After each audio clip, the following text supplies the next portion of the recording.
Lastly, it was contended on behalf of appellants that considering the fact that all the accused were co-villagers of the witnesses and well known from before, the naming of some of the appellants by only few of the witnesses and not all should have been treated to be a significant factor to grant acquittal on the basis of benefit of doubt.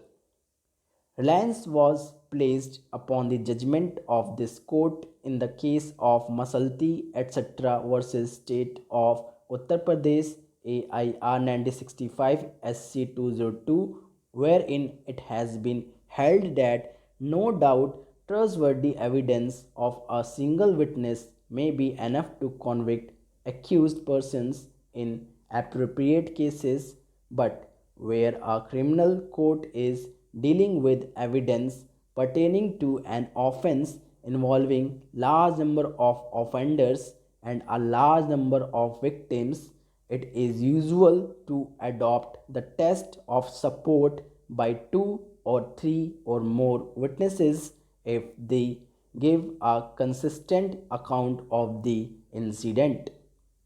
The court approved such a test after noticing that it may appear to be mechanical, but its use in appropriate cases cannot be treated as irrational or unreasonable.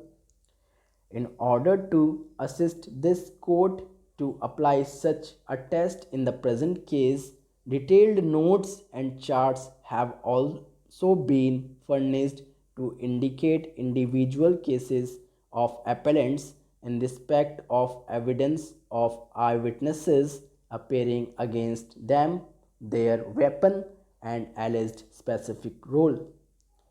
On the other hand, learned counsel for the informant and also learned counsel for the state have placed reliance upon judgments of trial court and the high court and have submitted that the oral as well as documentary evidence has received due consideration by both the courts and in the facts of the case no interference is required with the concurrent findings of guilt recorded against the appellants.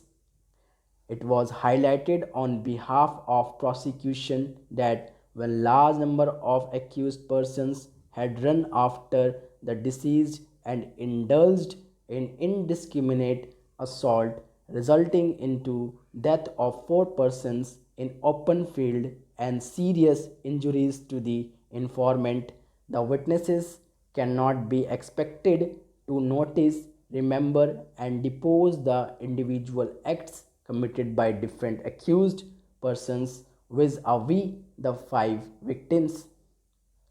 It was pointed out on behalf of prosecution medical evidence and the injuries have been correctly noted by the trial court which show that firearm injuries were found on as many as three deceased, namely Nagu Singh, from whose dead body two pellets were recovered, one from the wrist of the left arm and one from the stomach. Deceased Inder Singh, from whose back part of the body 12 pellets were recovered, and deceased Bappu Singh, who was found to have sustained a gunshot injury on the jaw from the 66 pellets were taken out along with a plastic circular cap.